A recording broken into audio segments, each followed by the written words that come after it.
नमस्कार, मैं हूं अशोक वर्मा। टीवी 20 न्यूज रोजाना ताजा अपडेट के साथ ही ताजा तरीन खबरें आपको उपलब्ध कराते रहता है। बने रहिए हमारे साथ, देखते रहिए टीवी 20 न्यूज।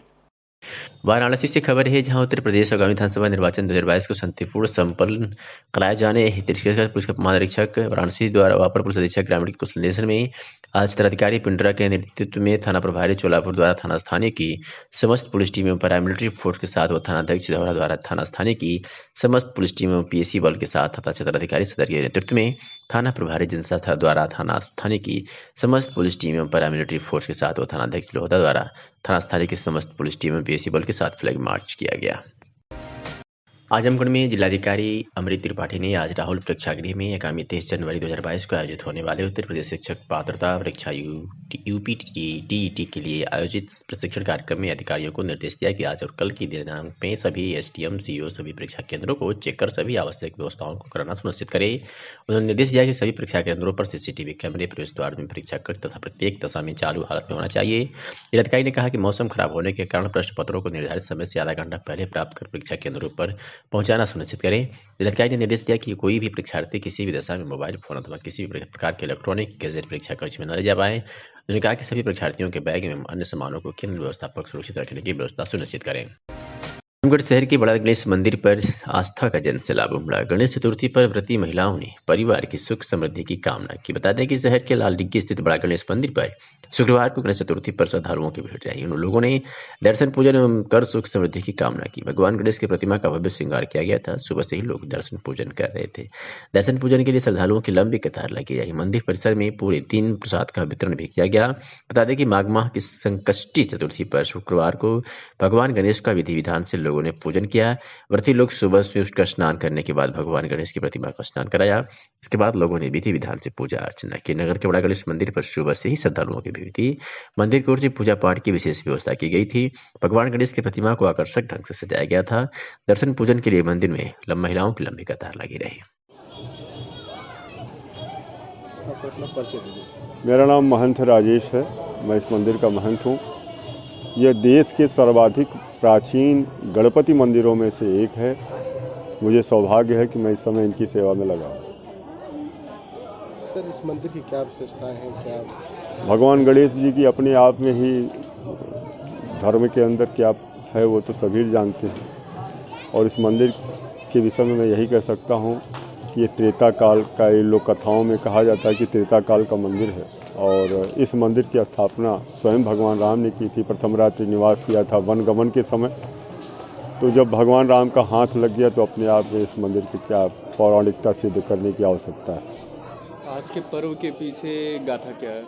आज मन के देवता चंद्रमा और बुद्धि के देवता भगवान गणेश जी का माघ की चतुर्थी को पूजा किया जाता है। तो आज 8:39 में चंद्रोदय होगा, तो चंद्रमा को अर्घ्य देने का विधान है।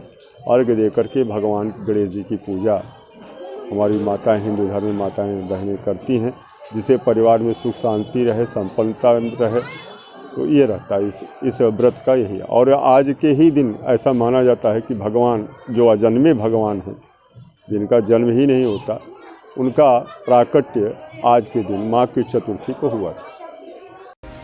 आजमगढ़ जनपद में पुलिस अधीक्षक अनुराग आर्य के निर्देश पर अपराधियों पर नियंत्रण हेतु चलाए जा रहे अभियान के तहत जनपद की पुलिस ने बड़ी कार्रवाई करते हुए कई अपराधियों को गिरफ्तार कर सलाखों के पीछे भेज दिया है, जिसमें बिलरियागंज पुलिस ने 1 किलोग्राम अवैध गांजा के साथ एक को गिरफ्तार किया है। तो वही फूलपुर पुलिस ने 2 किलोग्राम 300 ग्राम अवैध गांजा के साथ एक को गिरफ्तार किया है। वही थाना मेहनगर पुलिस ने दुष्कर्म के आरोपियों को गिरफ्तार कर सलाखों के पीछे भेज दिया है। बात करें अगर पौई पुलिस की, तो पौई पुलिस ने भी एक तमंचा 315 बोर का जिंदा कारतूस के साथ एक आरोपी को गिरफ्तार किया है। थाना रौना पर पुलिस ने भी चेकिंग के दौरान अवैध तमंचा व 2 जिंदा कारतूस के साथ गिरफ्तार किया है। विधानसभा चुनाव को लेकर के हर पार्टी अलर्ट मोड पे है। वो हर पार्टी अपने अपने प्रत्याशियों को क्षेत्र में उतार कर लोगों को अपने पक्ष में वोट कराने की अपील करा रही है। इसी दरमियान पूर्व मंत्री व विधायक नफीस अहमद आज गोपालपुर विधानसभा क्षेत्र के लोगों से जनसंपर्क किया। बता दें कि आजमगढ़ में पूर्व मंत्री व विधायक नफीस अहमद आज अपने विधानसभा गोपालपुर विधानसभा क्षेत्र के ग्राम सभा नूरुद्दीनपुर केशवपुर में जनसंपर्क कर लोगों का आशीर्वाद प्राप्त किया। अपार जनसमर्थन के लिए सामान्य जनता को गोपालपुर विधायक नफीस अहमद ने शुक्रिया किया और उन्होंने कहा कि 10 मार्च को इंकलाब होगा, यूपी में बदलाव होगा। भदोही में एसपी के निर्देश व क्षेत्राधिकारी के नेतृत्व में पुलिस ने फ्लैग मार्च के रामजन को सुरक्षा का एहसास कराया है। बता दें कि उत्तर प्रदेश में आगामी विधानसभा निर्वाचन 2022 को शांतिपूर्ण एवं सकुशल संपन्न कराए जाने के दृष्टिगत डॉक्टर अनिल कुमार पुलिस अधीक्षक भदोही के निर्देशन में आज क्षेत्राधिकारी और आई व उप जिला मजिस्ट्रेट और आई के नेतृत्व में सहायक कमांडेंट सीआरपीएफ राजेश कुमार श्रीवास्तव तथा प्रभारी निरीक्षक और आई और पुलिस बलों में पैरामिलिट्री फोर्स के साथ थाना और आई क्षेत्र के अंतर्गत घोसिया कस्बा से माधो सिंह कस्बा होते हुए तमाम क्षेत्रों में फ्लैग मार्च कर आमजन को सुरक्षा का एहसास कराया गया। और ये खबर जालौन से है, जहां चुनाव में पार्टी कार्यकर्ताओं और युवाओं को प्राथमिकता दें, पदाधिकारी और युवाओं को ज़्यादा से ज़्यादा जिम्मेदारी दें। ये बातें समाजवादी पार्टी जालौन के जिलाध्यक्ष अध्यक्ष नवाब सिंह यादव ने कही है। उन्होंने कहा कि चुनाव कार्यालय की जगह निश्चित करने की तैयारी को लेकर कालिपी विधानसभा क्षेत्र के नगर कालिपी और कस्बा मदराईपुर और मुसमरिया गाँव में पदाधिकारियों से जनसंपर्क के दौरान उन्होंने कहा कि प्रत्याशी की घोषणा के बाद ही चुनाव प्रक्रिया एकदम तेज हो जाएगी और समय कम मिलेगा, इसलिए पहले से ही चुनाव कार्यालय की जगह सुनिश्चित करें और जिम्मेदार लोगों की सूची तैयार कर लें। उन्होंने कहा कि हर पदाधिकारी युवाओं को प्राथमिकता दें और उन्हें जिम्मेदारी सौंपे। और जौनपुर में पुलिस अधीक्षक अजय साहनी के निर्देश पर अपर पुलिस अधीक्षक नगर ने थाना खेतासराय का वार्षिक निरीक्षण किया। बता दें कि 21 जनवरी 2022 को अपर पुलिस अधीक्षक नगर जौनपुर डॉक्टर संजय कुमार द्वारा थाना खेतासराय का वार्षिक निरीक्षण कर थाने की वैरिक मालखाना, शस्त्रागृह, कार्यालय, अभिलेख, हवालात, महिला हेल्प डेस्क व थाना इमारत का जायजा लिया गया। साथ ही उपस्थित अधिकारी कर्मचारीगणों को आवश्यक दिशा निर्देश भी दिए गए। आज थाना खेतासराय का मेरे द्वारा वार्षिक निरीक्षण किया गया। इसमें थाने का रख रखाव, थाने के रजिस्टर, थाने का जो वेपन्स है वो और जो कर्मचारीगण है सबसे बात की गई। विशेषकर महिला संबंधी अपराध, महिला का जो हेल्प डेस्क है इस संबंध में निरीक्षण किया गया। तो ये पाया गया कि महिला हेल्प डेस्क में बहुत अच्छा काम हो रहा है, चुनाव की रजिस्टर अच्छी बनी है। दीवान जी थोड़ा सा एक काम में लापरवाही किए थे, उनको इस संबंध में डांटा गया है, उनको चेतावनी दी गई है और जो भी कमियां पाई गई हैं उनको ठीक कराने के लिए सीओ और इंस्पेक्टर खेतासराय को निर्देशित किया गया है कि जल्दी से जल्दी इसको सही करा लें। उत्तर प्रदेश में आगामी विधानसभा निर्वाचन 2022 को शांतिपूर्ण एवं सकुशल संपन्न कराए जाने के दृष्टिगत पुलिस उप महानिरीक्षक और पुलिस अधीक्षक मिर्जापुर के निर्देशन में आज शैलेंद्र प्रकाश त्रिपाठी, क्षेत्राधिकारी सदर के नेतृत्व में निरीक्षक माधव सिंह, थानाध्यक्ष पगड़ी, उप निरीक्षक पलरी, उप निरीक्षक रामेश्वर नाथ यादव, उप निरीक्षक जितेंद्र कुमार यादव, मैं पुलिस टीम और पैरामिलिट्री फोर्स के साथ थाना पलरी क्षेत्रांतर्गत कस्बा पलरी, थानापुर, भरपुआ, हुरहुआ, आमघाट, अगवार सहित तमाम क्षेत्रों में फ्लैग मार्च किया गया और सकुशल संपन्न कराने का संदेश दिया गया। पुलिस उप महानिरीक्षक और पुलिस अधीक्षक जनपद मिर्जापुर के निर्देशन में अपराधियों की गिरफ्तारी के विरुद्ध चलाया जा रहा अभियान पुलिस अधीक्षक नगर के कुशल नेतृत्व तथा क्षेत्राधिकारी नगर के निकट परीक्षण में प्रभारी निरीक्षक के मार्गदर्शन में थाना कोतवाली शहर मिर्जापुर पुलिस द्वारा जनपद एसओजी स्वाट टीम तथा सर्विलांस सेल की मदद से जनपद मिर्जापुर, भदोही, वाराणसी, प्रयागराज आदि जनपदों में वाहन मोटरसाइकिल चोरी कर मध्य प्रदेश में बेचने वाले गिरोह के 6 अभियुक्तों को गिरफ्तार किया गया है। सर आज मामले का खुलासा किया है, क्या है मामला बताएं। देखिए, जनपद मिर्ज़ापुर में और जनपद भदोही में, जनपद वाराणसी में, इलाहाबाद में, प्रयागराज में अभी आप आए दिन देखते हैं अखबारों के माध्यम से या मीडिया के माध्यम से तमाम मोटरसाइकिल चोरी होने की शिकायतें हमारे जनपद में भी काफ़ी मिल रही थी।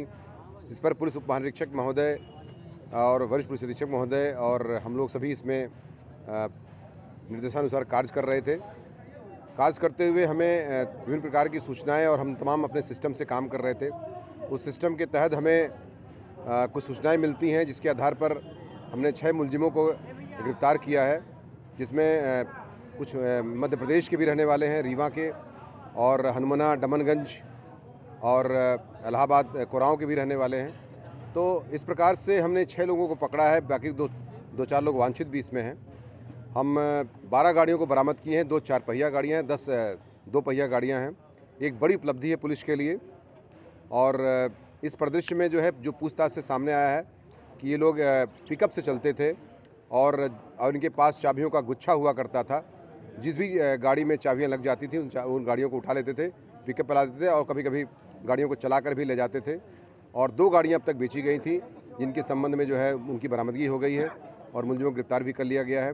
कब से कर रहे हैं सर ये? और अभी तक जो पूछताछ हुई है उसके बारे में बताया गया है कि 5 महीने से ये लोग ये कार्य कर रहे थे और जिन गाड़ियों को रोड साइड में या ऐसे लोग खड़े कर देते हैं उन पर ये विशेष टारगेट करते थे। पहले एक तो ये पूरे शहर में और जनपदों का ये भ्रमण करते थे और कैसे किस रास्ते से हम लोग भाग सकते हैं, देख सकते हैं, जा सकते हैं, ये पूरा रैकी करके इन्होंने इस तरह से कार्य किया है और बाकी चाबिक गुच्छों से इस घटना को अंजाम दिया। अच्छा, इनका एज ग्रुप जो है वो लगभग 20 साल तक है, 20-22 साल तक है। हाँ, 20 से 22 साल ही इनकी उम्र है। अभी तक जो भी पूछताछ हुई है उसमें इनका और मैक्सिमम एजुकेशन भी इनकी जो है 12वीं या 11वीं तक है और 5वीं तक भी इसमें पढ़े हुए हैं। कह रहे हैं कि यही जिससे शांति व्यवस्था कायम हो, लोग निर्भीक होकर मतदान करें। विधानसभा चुनाव को दृष्टिगत रखते हुए आप सब अवगत हैं कि वर्तमान में आचार संहिता लागू हो रखी है। हमारे द्वारा पुलिस विभाग के द्वारा लगातार ऐसे तत्व जो चुनाव को प्रभावित कर सकते हैं उनके विरुद्ध कार्रवाई जारी है और जो वोटर्स हैं उनको ये कॉन्फिडेंस दिलाया जा रहा है कि आप बिल्कुल भयमुक्त होकर और बिना किसी प्रभाव के, बिना किसी प्रलोभन के, भय के आप वोटिंग कर सकते हैं। इस कार्रवाई के दौरान लगभग 76,000 लोग जनपद में ऐसे हैं जिनको 107-16 के अंतर्गत नोटिस जारी किया गया है। इनमें से लगभग 35,000 लोग वर्तमान में पाबंद हो चुके हैं। 110G के अंतर्गत अभ्यस्त अपराधी लगभग 1550 अपराधी हैं जिनको 110G के अंतर्गत बाउंड डाउन किया गया है। 5,000 लोग ऐसे हैं जिनको प्रिवेंटिव डिटेंशन 151 के अंतर्गत की गई है। 1173 वारंटी इस दौरान अकाउंट फोर किए गए हैं। 321 लोग ये अभ्यस्त अपराधी हैं जो गंभीर अपराधों में लिप्त थे, इनके विरुद्ध गुंडा एक्ट की कार्रवाई की गई है, जिनमें से 58 लोग वर्तमान में जिला बदर हैं।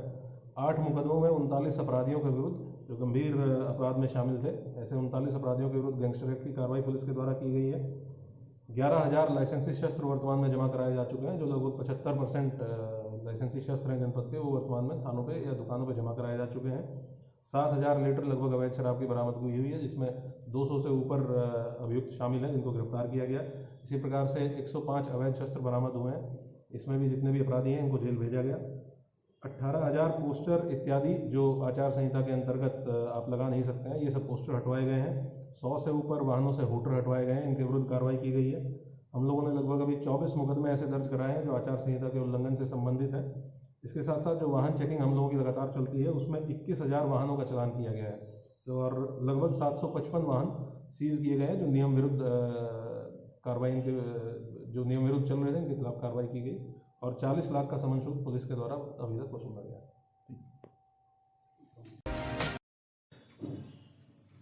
अपनी जबरदस्त प्रतिभावन कुशलता से देश और समाज के प्रति परम जिम्मेदारियों और कर्तव्य निष्ठा के साथ भारतीय संस्कृतियों के प्रति अपनी जिम्मेदारियों का निर्वहन करते हुए आजमगढ़ के कोलघाट के रहने वाले श्री देवेश चंद्र श्रीवास्तव अभी हाल में मिजोरम प्रदेश के नए पुलिस महानिदेशक बनाए गए हैं।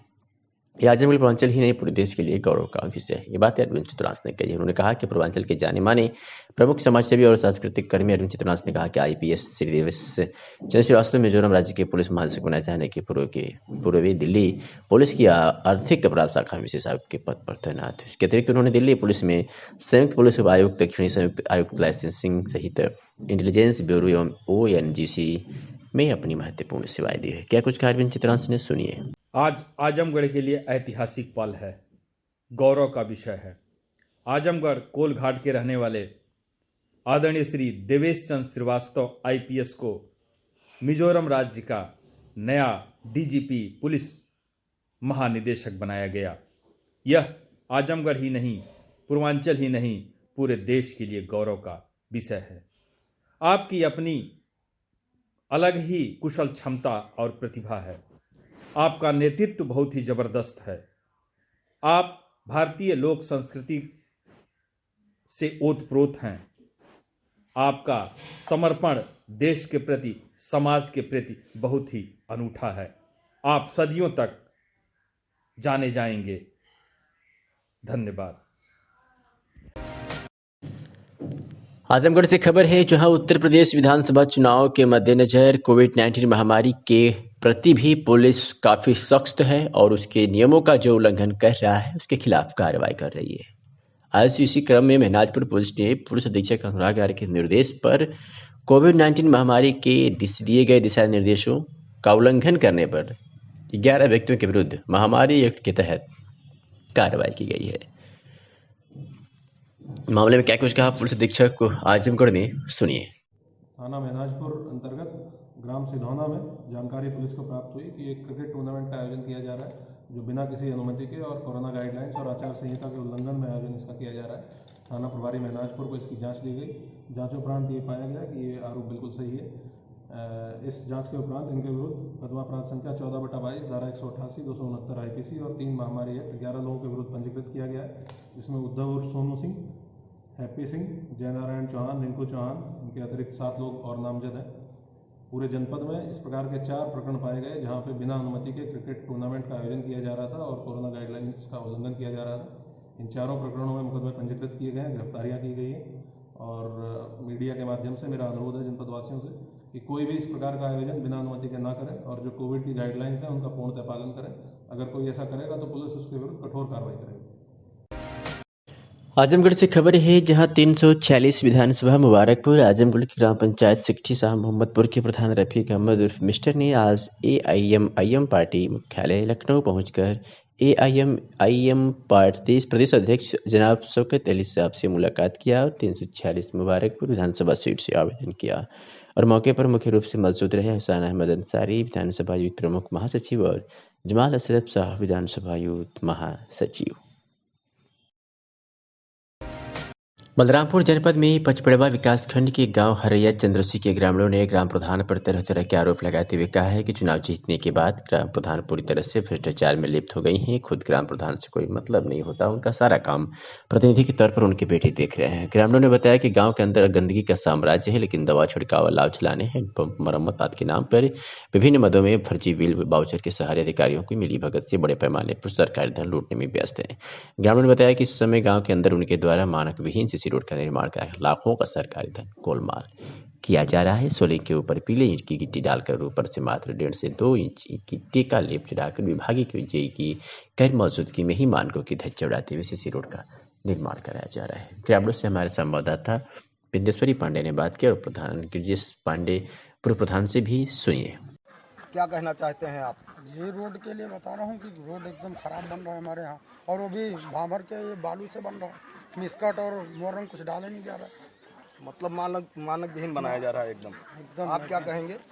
जी, जो ये रोड बनना चाहिए वो मानक विहीन है, एकदम बहुत ही खराब घटिया क्वालिटी का है। ये ग्राम प्रधान के द्वारा बनाया जा रहा है? जी जी जी। यहाँ तक RCC का जो मानक होता है कि इसकी ढलाई 5 इंच होनी चाहिए, जो पूरा होता है। आप देखिए लगभग जितनी एजिंग है उतने ऊपर तक तो गिट्टी ही बिछा दिया गया है। अब इसके ऊपर ये कितने इंच की RCC की ढलाई करेंगे? 5 इंच तो लगभग पूरा कवर ही कर चुके हैं, ढलाई क्या होगा? कुछ तो होगा ही नहीं, सिर्फ ऊपर से सीमेंट डाल दिया जाएगा, लीप दिया जाएगा। वो पूर्णतः एकदम घोटालों का अंबार है। केवल पीली ईंटों का गिट्टी बिछा करके खड़ंजे पे, जो पूर्व में खड़ंजा लगाया गया है उसी के ऊपर पीले ईंटों की गिट्टी बिछा करके प्लास्टर कर दिया जा रहा है। और इसके बाद एजिंग के नीचे भारत सरकार का मानक है कि एजिंग के नीचे छर्री होना चाहिए, छर्री के ऊपर एजिंग बनाना, मिस्कट डाल करके एजिंग बनाना चाहिए, लेकिन ऐसा कुछ नहीं है। मिट्टी के ऊपर ही एजिंग बनाया जा रहा है। पूरा पीले ईंटों का ही गिट्टी डाल करके इस सड़क का निर्माण किया जा रहा है। पेड़ घोटालेबाजी की जा रही है, जिसका 1 मिनट आप नीचे करें तो मैं आपको दिखाऊं कि ये गिट्टी है, ये धूर वाली गिट्टी, ये गिट्टी है, ये देखिए ये गिट्टी है। जहाँ मिट्टी होनी चाहिए, जहाँ मिस्कट डाला जाना चाहिए, वहाँ पीले ईंटों की गिट्टी डाली जा रही है, जो पूरा बूरा है। इस तरह से ये केवल बूरे का एक अंबार लगाया जा रहा है, न कि RCC बनाई जा रही है। हमीरपुर जिले के सरीला नगर में मेन मार्केट में हड़कंप उस समय मच गया जब बीच मार्केट में जा रही इलेक्ट्रॉनिक बाइक में अचानक आग लग गई। आग लगने से आनन फानन में ड्राइवर सतीश ने कूदकर जान बचा ली। स्कूटी में आग ऐसी लगी कि पूरा मार्केट धुएं से भर गया। मार्केट के लोगों ने तुरंत पानी से आग बुझाने की कोशिश की, वही स्कूटी धो कर जलती रही। सतीश अहमद गांव का है, जो सरीला नगर में दुकान किए हैं। मौके पर मार्केट में स्कूटी में लगी आग देखने के लिए लोगों की भारी भीड़ लगी रही। किसकी गाड़ी है? भाई मेरी गाड़ी थी, देखिए किस तरह से जल रही है बिल्कुल। और ये अभी मैंने 4 महीने पहले खरीदी थी। एओ के नाम पर सहारा वालों की कंपनी की थी। अच्छा, तो क्या अचानक? हाँ, अचानक चलते चलते बस मैं चलते खड़ा हुआ, अचानक धुआं देने लगी। अच्छा, बैठ के चला रही थी? हाँ, चला रहा था बैठ के। वो तो मरते मरते बचा हूँ बिल्कुल अभी।